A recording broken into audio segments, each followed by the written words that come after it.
ഞായറാഴ്ചയല്ലേ, നമുക്കൊരു കുൾഫി ഉണ്ടാക്കാം. ആ കുൾഫിക്ക് ആവശ്യമായ സാധനങ്ങളാണ് അല്ലേ, കുറച്ച് ബദാം, കുറച്ച് അണ്ടിപ്പരിപ്പ്, കുറച്ച് പഞ്ചസാര ഇതിനകത്തുണ്ട്. പിന്നെ അതല്ലേ ഒരു 3 ഏലക്ക. നമുക്കിതിന് വേണ്ടുന്നത് കണ്ടേ, ഞാനിവിടെ കസ്റ്റേർഡ് പൊടി എടുത്തിട്ടുണ്ട്. കണ്ടേ, ഞാൻ ഉപയോഗിക്കുന്നത് സ്ട്രോബെറിയുടെ ഫ്ലേവറിൻ്റെയാണ്. ഇതാണ്ടേ ബദാമും അണ്ടിപ്പരിപ്പും കുറച്ച് പഞ്ചസാരയും കൂടെ ഞാൻ പൊടിച്ച് കണ്ട് ഇത് തരി പോലെ ഇരിക്കുന്നതാണ് കസ്റ്റേർഡ് പൊടി. ഇനി നമുക്കത് കുറച്ച് പാലിനകത്ത് മിക്സ് ചെയ്തെടുക്കാം.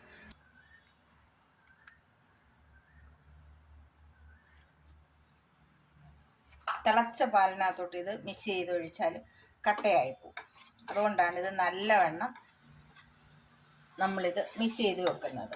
നമുക്ക് 1/2 ലിറ്റർ പാല് തന്നെ, ഞാൻ കവർ പാലാണ് എടുത്തേക്കുന്നത്. 1/2 ലിറ്റർ പാല് നമുക്ക് പൊട്ടിച്ചൊഴിച്ച് കൊടുക്കാം.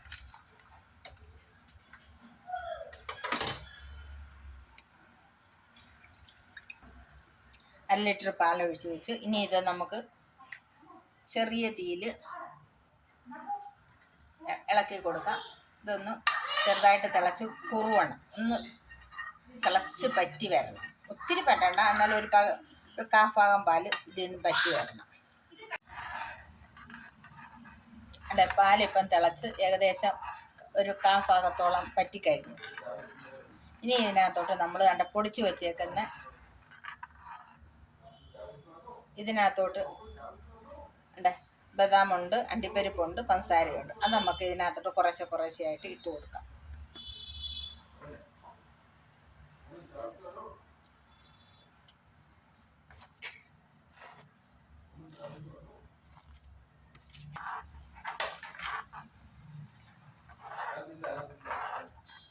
നല്ലവണ്ണം മിക്സ് ചെയ്ത് കൊടുക്കുക.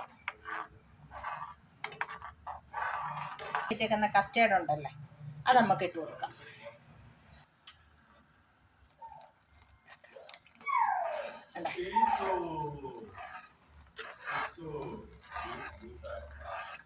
ഇനി അത് നല്ലവണ്ണം ഒന്നും ഇളക്കി മിക്സ് ചെയ്ത് എടുക്കണം. ഇനി ഇതൊന്ന് ഈ കസ്റ്റേർഡ് ഒന്ന് വേവണം, നല്ലവണ്ണം ഒന്ന് വെന്ത് വരണം. അതുവരെ നമുക്കൊന്ന് ഇളക്കി കൊടുക്കാം. ഇനി ഇതൊന്ന് ആറണം. ആ പാത്രം കുൾഫി എല്ലാം ഇതിനകത്ത് നിറച്ചിട്ടുണ്ട്.